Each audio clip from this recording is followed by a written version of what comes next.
So hello everyone, welcome to Filmopedia. इस video में मैं बात करने वाला हूँ वेनम 2 के एंडिंग के बारे में और कैसे वेनम 2 के एंडिंग ने वेनम और स्पाइडरमैन के फ्यूचर को सेटअप किया है इसके बारे में। सो अगर आपको जानना है कि वेनम 2 के बाद वेनम 3 में एडी ब्रॉक और वेनम के साथ क्या होगा तो आप इस वीडियो को कंप्लीट देखते रहो। इसके अलावा अगर आप मेरे चैनल पर नए हो तो मेरे चैनल को सब्सक्राइब करके बेल आइकन दबाना ना भूले ताकि जब भी मैं ऐसे इंटरेस्टिंग वीडियोस बनाऊं तो आपको नोटिफिकेशन मिल सके। That being said, let's get started. So venom 2 के एंडिंग से हमें पता है कि वेनम 3 में मोस्ट प्रोबेबली हमें टॉक्सिन और स्पाइडरमैन दिख सकता है। वेनम 2 के एंड से हमें पता है कि पी मलिगन के अंदर भी कोई सिम्बियोट आ गया है। अब P Mulligan most probably toxin symbiote बन सकता है वेनम 3 के अंदर, क्योंकि पी मलिगन के आंखों को हमने व्हाइट होता हुआ देखा था वेनम 2 के एंडिंग में। So most probably P Mulligan का कैरेक्टर आगे जाके टॉक्सिन सिम्बियोट का होस्ट बनेगा। बेसिकली कॉमिक्स में भी पी मलिगन का कैरेक्टर टॉक्सिन सिम्बियोट का होस्ट रहता है। बेसिकली कॉमिक्स में टॉक्सिन कार्नेज का ऑफस्प्रिंग रहता है, यानी कि कार्नेज का बच्चा रहता है। जैसे कि कार्नेज वेनम का बच्चा है वैसे ही टॉक्सिन कार्नेज का बच्चा है।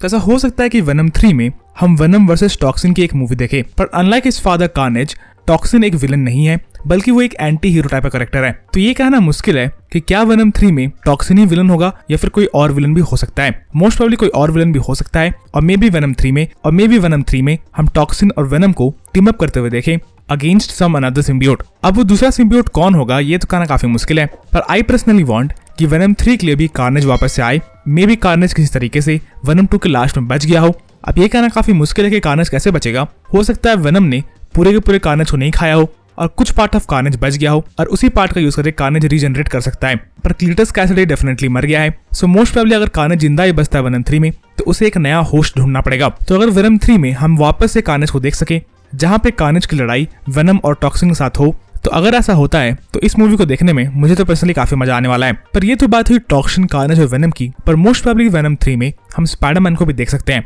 और हो सकता है वेनम 3 में वेनम की लड़ाई और किसी से नहीं बल्कि स्पाइडरमैन से हो, क्योंकि वेनम 2 के पोस्ट का इस सीन ने स्पाइडरमैन को टीज किया है।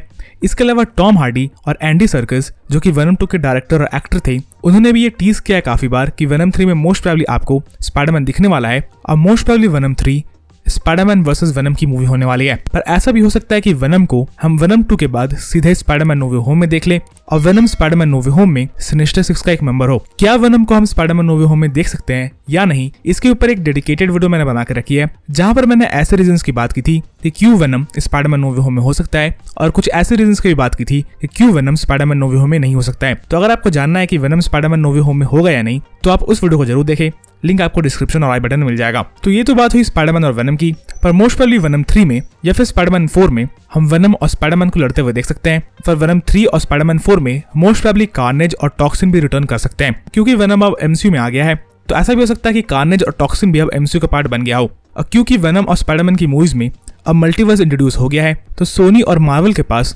इनफिनाइट नंबर ऑफ आइडियाज हो सकते हैं वेनम और स्पाइडरमैन की मूवीज बनाने के लिए, जहां पे अगर कोई विलन एक यूनिवर्स में मर गया है तो अगर सोनी और मार्वल चाहे तो उस विलन को वो किसी दूसरे यूनिवर्स से मेन यूनिवर्स में ला सकते हैं। So now the future of venom and Spiderman entirely depends upon the creativity of Marvel and Sony। बाकी इस समय लिटरली वो कुछ भी कर सकते हैं इन दोनों कैरेक्टर्स के साथ, उनके पास इनफिनाइट नंबर ऑफ पॉसिबिलिटीज है इस समय। बाकी आप मुझे कमेंट्स में ये लिख के बताना ना भूलें कि आप क्या चाहते हो वेनम और स्पाइडरमैन के फ्यूचर के साथ। इसके अलावा आप किन विलन्स के साथ वेनम और स्पाइडरमैन को लड़ते हुए देखना चाहते हो। बाकी इस वीडियो के लिए इतना ही। अगर आपको ये वीडियो पसंद आई तो वीडियो को लाइक करना ना भूलें और अगर आप मेरे चैनल पर पहली बार आए थे तो चैनल को सब्सक्राइब करके बेल आइकन दबाना ना भूलें ताकि जब भी मैं ऐसे इंटरेस्टिंग वीडियोस बनाऊं तो आपको नोटिफिकेशन मिल सके। And as always, thanks for watching.